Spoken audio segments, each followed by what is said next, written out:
Assalamu alaikum. This is Robert Salam with another post debate commentary. Tonight's debate was a good debate. Um, I think, Wolf Blitzer and others would be an extreme minority if they don't see that this debate was won by Vice President Joe Biden. It was a very substantive debate, I think, and I think the main thing that makes this debate such a great debate and why I believe that Joe Biden won the debate was because he didn't let Paul Ryan get away with any of the fabrications and some of the exaggerations that the Ryan Romney campaign has been putting out there. He called him on it. He challenged him on it. But I think the real challenge, the real praise, I should say, should go to the moderator. In fact, if you want to get an idea of how great the moderator was, Karl Rove tweeted on his Twitter account that he misses Jim Lear. And I wonder why. The moderator, she was on point. She wouldn't let the two candidates get away with any obstruction. She called them on their deflection of her questions, and she held them, their feet to the fire. And in a lot of times that Paul Ryan, he definitely floundered, but so did Joe. I think the question about their religious beliefs, their Catholic faith was awesome. I liked both answers up until they attacked the other party or the other candidate.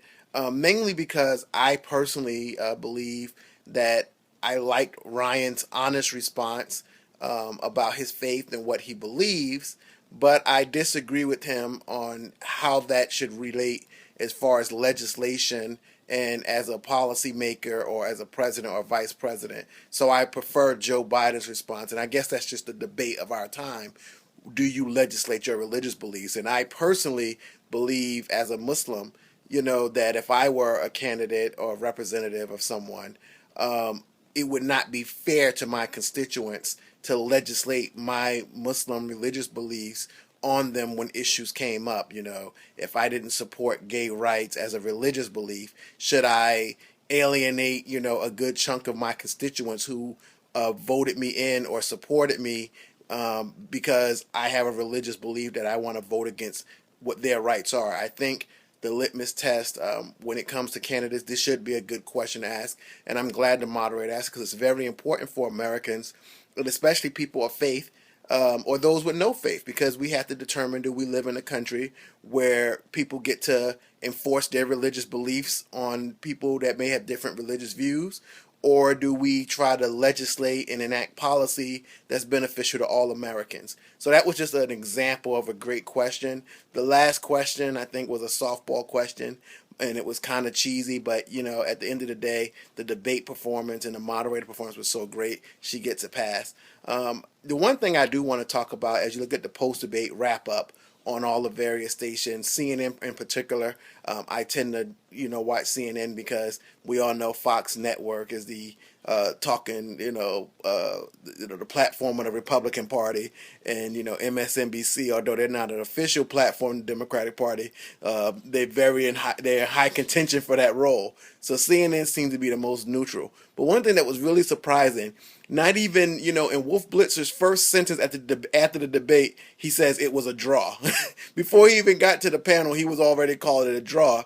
And I just think it's interesting when you look at Facebook and you look at the Twitter, and this is why I always say that sometimes there's some Fox outrage and some, making up of issues when it comes to those who call themselves conservatives. This idea that there's some media bias. After the Obama-Romney debate, I don't think there was a person in the room, not Democrats, not Democratic strategists, not people on the panel, who were not willing to concede the fact that Obama lost that debate. Even if, if you look at the debate, while he didn't, perform well as far as theatrics are concerned, everything he said for the most part was true and substantive. Whereas Romney, the fact checkers were eating him alive 5 minutes later. But he did give a great performance. But for the most part, liberals, Democrats, whatever, they've all conceded the fact that Obama lost. Even Obama himself joked about it and said he had he made jokes about him having a bad night. But it's interesting to note, since there's supposedly a media bias, that right after this debate, CNN, the panel was calling it a draw. But what's more interesting than any of that, I think, is the Republican Party's reaction, their strategists, their talking heads, Reince Priebus, all of them, their complaint is not whether or not Joe Biden was lying, whether he was wrong on issues. Every strategist, at least in the last 10 minutes or so that I was watching, the first thing came out their mouth was, oh, Joe was being condescending. Oh, he rolled his eyes. Oh, he interrupted. Where were these people last week when Romney was interrupting the president, when he was interrupting the moderator? He was this overly aggressive. We said, oh, that was a great debate. He showed up, even though the majority of things he said wasn't true, but it was great performance. He was forceful. He was commanding. But now Joe Biden, oh, he's being condescending and he's rude. Let's just have some honesty. The reality is when you look at the two perspectives and the two parties and the representative parties, Democrats were a lot more willing to sit here and do the stiff upper lip and just say, look, the other guy had a good night. Republicans, they won't concede ground on anything, it appears. So even here, instead of just saying, look, okay, Joe Biden, same thing with Romney. He was forceful, he was commanding, he interrupted, although he didn't get a chance to interrupt the moderator as much or even closely as much as Romney did with Jim Lear. You know, their debate policy, their spin tonight, and every political party does this, and every candidate does this, is after the debate, they give their own spin on what it was to try to take control of the message. But I think it's pretty amusing when the spin is, he played too rough. We didn't like the way he argued. Or I sound like my 6 and 7-year-old when they get into it with their other brothers. I didn't like the way he looked at me. Matter of fact, Reince Priebus was like, we counted 82 times that Joe Biden, he interrupted. I think it's funny. When the Obama campaign lost the debate, their argument was about the policy and the issues. Their debate after when it came to the spin room, Axelrod and some of the Obama campaign, all of their commentary was about what Romney said versus what they believed to be the truth. The Republicans, when given their shot in a debate that they should have admitted that they lost, was, oh, Joe was too rough. Joe wasn't playing nice enough with Ryan.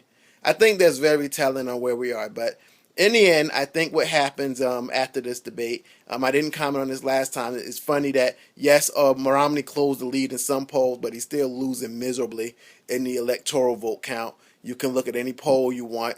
Obama's always been around 250 upwards to 303 electoral votes. Romney's barely been able to leave 191. There really is no mathematical way that he can win the presidency unless there's a miracle and a bunch of people don't show up to vote. Other than that, I think what happens is, if nothing else, Joe stops the bleeding. This is a weekend. People are not going to be paying attention that much. Obama comes into a debate re-energized, reinvigorated, and in a format that suits him. It's a town hall. He relates well to people. He's likable, and he can work a room. That's Romney's weakest point.